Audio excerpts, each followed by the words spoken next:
By applying rules to content, you can target promotional messages to different customer segments. My theme contains 2 images.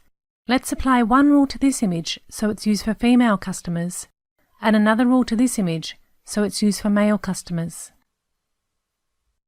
For this, select the first image and open the Properties panel.